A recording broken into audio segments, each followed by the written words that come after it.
Depression एक ऐसी हकीकत जो नजरअंदाज कर दी जाती है अक्सर एक आम समस्या समझकर, लेकिन ये आज की बात नहीं है, सदियों से ऐसा ही चला आ रहा है। कई लोग तो पहचान ही नहीं पाते कि वो इस बीमारी से जूझ रहे हैं, और जो पहचान लेते हैं वो अक्सर कतराते हैं ये बताने में कि वो डिप्रेशन में है, वो भी इस डर से कि सामने वाला उन्हें समझ नहीं पाएगा या उनका मजाक उड़ाएगा। तो चलिए समझते हैं इसके हर पहलू को, जिसको भारत में सबसे ज्यादा होने वाली बीमारी का दर्जा दिया गया है। इन वीडियो सीरीज में मैं बात करूंगी डिप्रेशन से रिलेटेड हर एक चीज के बारे में, ये क्या है, इसको कैसे पहचाने, और सबसे ज्यादा इम्पोर्टेंट कि इसको खत्म कैसे करें। लेकिन शुरुआत हम करेंगे इसकी जड़ यानी कि इसके इतिहास से। हम समझेंगे कि क्या पुराने जमाने के लोग भी इससे जूझते थे, और अगर हाँ तो तब वो उसके लिए क्या करते थे। हम ये भी समझेंगे कि थोड़ा डिप्रेस्ड फील होना और डिप्रेशन में होना में असल फर्क क्या है, क्योंकि दोनों को एक ही समझ लेना असल मसले को छुपा देता है।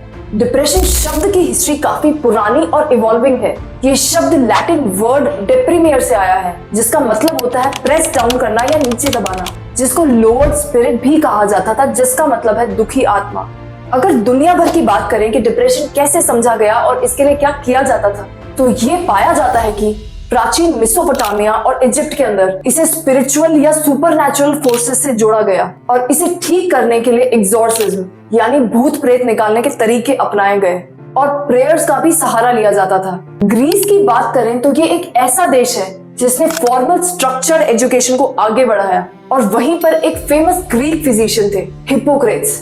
उन्होंने एक थ्योरी दी जिसके अंदर उन्होंने बताया कि ह्यूमन बॉडी के अंदर 4 तरह के ह्यूमर्स यानी कि रस होते हैं। ब्लड, फ्लेग्म यानी कि कॉफ, येलो बाइल यानी कि पीत पित्त, और ब्लैक बाइल यानी कि काला पित्त। हिप्पोक्रेट्स को लगता था कि इन चारों रसों के इम्बैलेंस से डिप्रेशन होता है। उन्होंने कहा कि ब्लैक बाइल का शरीर में ज्यादा बनना ही इस बीमारी का कारण है, और उन्होंने इस बीमारी को नाम दिया मेलेनोकोलिया। इसके इलाज के लिए डाइट, रेस्ट, लाइफस्टाइल चेंजेस के अलावा कभी कभी उन्होंने ब्लड लेटिंग जैसी टेक्निक्स को भी सजेस्ट किया। ब्लड लेटिंग एक प्राचीन टेक्निक हुआ करती थी जिसमें किसी शार्प इंस्ट्रूमेंट या लीच का इस्तेमाल करके पेशेंट के शरीर से खून निकाला जाता था, ये सोचकर कि शरीर के चारों ह्यूमर्स का बैलेंस वापस आ जाए और मेलेनोकोलिया कम हो जाए। लेकिन मॉडर्न मेडिसिन में इस प्रैक्टिस को काफी हार्मफुल माना गया है। मिडिल एजेस में यूरोप में डिप्रेशन को एसिडिया या स्लोथ कहकर बुलाते थे, जिसका मतलब है मानसिक थकावट या आलस। उस वक्त लोगों का मानना था कि डिप्रेशन से ग्रस्त व्यक्ति ईश्वर से दूर हो गए हैं, और इसलिए इसके इलाज के लिए लोग पादरियों के पास जाते थे। ऐसे लोगों को अक्सर असामान्य और पागल समझा जाता था, और उन्हें दुष्ट आत्माओं से ग्रसित माना जाता था। 10वीं सदी में एक ग्रेट पर्शियन फिजिशियन और फिलोसोफर जिनका नाम इब्न सिना था, उन्होंने अपनी किताब द कैनन ऑफ मेडिसिन में डिप्रेशन को पहली बार एक मानसिक रोग बताया। लेकिन उनका भी यही मानना था कि ये बॉडी ह्यूमर्स के इम्बैलेंस की वजह से होता है। इंडिया की बात करें तो यहाँ के ऋग्वेद और अथर्ववेद जैसे बड़े ग्रंथों में मेंटल हेल्थ को काफी इंपॉर्टेंस दी गई है। आयुर्वेद की प्रमुख ग्रंथ चरक संहिता और सुश्रुत संहिता में मानस रोग का जिक्र मिलता है, जो मन से संबंधित डिजीजेस को रेफर करता है। उस वक्त डिप्रेशन जैसी कंडीशन विषादा के नाम से जानी जाती थी, जिसका अर्थ एक्सट्रीम सैडनेस और दुखी होना था। आयुर्वेद के अकॉर्डिंग ये शरीर के त्रिदोष वता, पित्त और कफ के इम्बैलेंस की वजह से होता है, और इसके लिए सात्विक खाना, ध्यान, योगा जैसी चीजें सजेस्ट की जाती थी, और अब भी की जाती है। बुद्धिज्म के धम्मपाद जैसे प्राचीन ग्रंथों में गौतम बुद्ध ने दुख को जीवन का एक मूल अंग माना। उनका कहना था कि डिप्रेशन का मेन कारण तृषा यानी कि इच्छा और अविद्या यानी कि ज्ञान की कमी है। उन्होंने ध्यान या मेडिटेशन को डिप्रेशन से मुक्त होने का रास्ता बताया। मिर्जा गालिब और बहादुर शाह जफर ने मुगल एरा के अंदर अपने कविताओं और शायरियों में डिप्रेशन की भावनाओं को व्यक्त किया।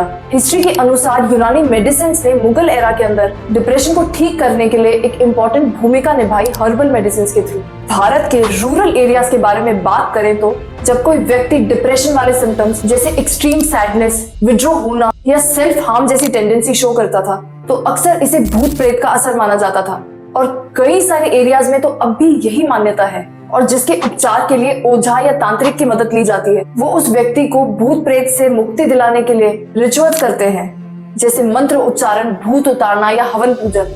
अब आगे बात करें तो 18वीं और 19वीं सदी के दौरान मेंटल इलनेस को समझने का साइंटिफिक अप्रोच बढ़ा। डिप्रेशन को सिर्फ इमोशन से नहीं बल्कि ब्रेन और नर्वस सिस्टम के मैल फंक्शंस के रूप में समझा गया। इस दौरान मैड हाउसेस और मेंटल असाइलम्स का विकास हुआ, जो अक्सर हार्श ट्रीटमेंट के लिए जाना जाता था। जहां पेशेंट्स को अकेला छोड़ दिया जाता था, बांध दिया जाता था और बहुत कुछ। फिर 20वीं सदी के दौरान डिप्रेशन के बारे में काफी रिसर्च हुई और साइंटिस्ट ने ब्रेन के न्यूरोट्रांसमीटर्स यानी कि केमिकल्स और डिप्रेशन के बीच का कनेक्शन एस्टैब्लिश किया। और ये थ्योरी कहती है कि ब्रेन में केमिकल्स के इम्बैलेंस की वजह से डिप्रेशन होता है। ब्रिटिश रूल के दौरान वेस्टर्न साइकेट्री भारत में इंट्रोड्यूस हुई और जिससे डिप्रेशन को समझने का मेडिकल तरीका मिला। साइको एनालिसिस का आविष्कार 19वीं सदी के आखिरी में सिगमंड द्वारा किया गया। उनके अकॉर्डिंग हमारे अनकॉन्शियस थॉट्स और चाइल्डहुड मेमोरीज हमारे मेंटल हेल्थ पर प्रभाव डालते हैं। उन्होंने अपने काम द इंटरप्रिटेशन ऑफ ड्रीम्स में अपने ये विचार प्रस्तुत किए और फ्री एसोसिएशन जैसे उपाय का इस्तेमाल करना शुरू किया, जिसमें पेशेंट अपने थॉट्स को बिना किसी फिल्टर के प्रेजेंट करते हैं, जिससे उनके सबकॉन्शियस थॉट्स भी सामने आते हैं। फिर 1938 में ह्यूगो कार्नेगी और लूसियो बेनी द्वारा इलेक्ट्रोकन्वर्सिव थेरेपी का विकास हुआ, जिसमें पेशेंट को एनेस्थीसिया देकर छोटे छोटे इलेक्ट्रिक करंट से दिमाग में सीजर्स जनरेट किए जाते हैं और ये झटके दिमाग के केमिकल्स को प्रभावित करते हैं, जो मूड और बिहेवियर को सुधारने में मददगार साबित होते हैं। 1950 के बाद डिप्रेशन को एक मेडिकल कंडीशन की तरह ट्रीट करना शुरू किया गया और 1980 के बाद मेंटल हेल्थ हॉस्पिटल्स में स्पेशलाइजेशंस आई और एंटी डिप्रेसेंट्स जैसे ड्रग्स कॉमनली यूज होने लगे। डिप्रेशन की हिस्ट्री जानकर ये बात तो साफ है कि हर किसी को डिप्रेशन नहीं होता, लेकिन जिनको होता था उन्हें काफी बुरा बर्ताव झेलना पड़ता था। और सबसे दुख की बात तो ये थी कि उन्हें खुद ही नहीं समझ आता था कि उनके साथ हो क्या रहा है और ऊपर से समाज के लोग उन्हें आलसी, पागल या गलत समझते थे और शायद इसीलिए लोग अपने डिप्रेशन में होना छुपाने लगे और अब भी छुपाते हैं।